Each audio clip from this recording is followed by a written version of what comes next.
Doctors मॉड्यूलमध्ये कसं data भरायचा ते मी दाखवते.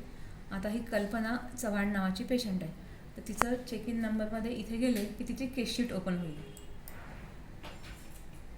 आता केस शीटमध्ये एक एक इथे टॅब मी ओपन करत राहिली की चीफ कंप्लेंट्स. तर ह्या पेशंटला बॅकएक. आता इथे चीफ कंप्लेंट येतो ना, बॅकएक. हे बॅकएक आलं इथे. इथे ॲडिशनल रिमार्क्स मी लिहिले 3 days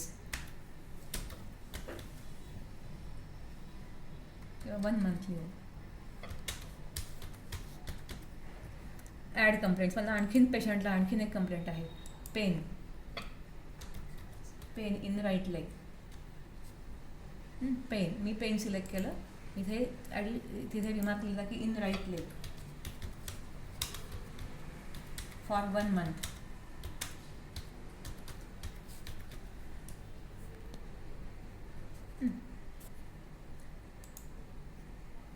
आता हे दोन्ही कंप्लेंट्स त्याच्या ॲड झाल्या. आता मी सेव्ह अँड क्लोज केलं की पेशंटच्या ह्या कंप्लेंट सगळ्या सेव्ह झाल्या.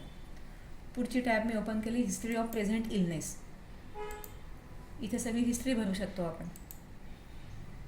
त्यानंतर पास्ट हिस्ट्री काही असेल तर, जनरल एक्झामिनेशन यामध्ये पॅलॉर, समजा पॅलॉर असेल, icterus yes no, skin changes no, hydration status normal, height, weight, pulse किती आहे पेशंटची रेग्युलर, ही सगळी माहिती इथे भरू शकतो आपण.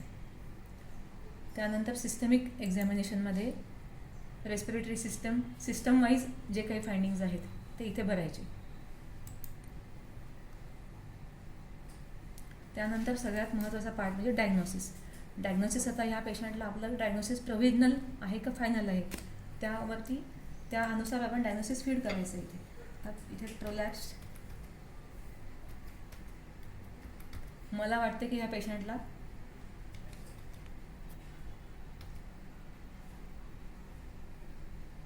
प्रोलॅप्स इंटरव्हर्टिब्रल डिस्क असेल, म्हणून मी इथं हे सिलेक्ट केलं.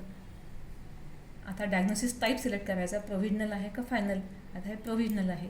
इथे ॲड म्हणायचं. ॲड म्हटलं की डायग्नोसिस दिसायला लागतं इथे. सेव्ह अँड क्लोज म्हटलं की हे डायग्नोसिस सेव्ह झालं. Record save successfully.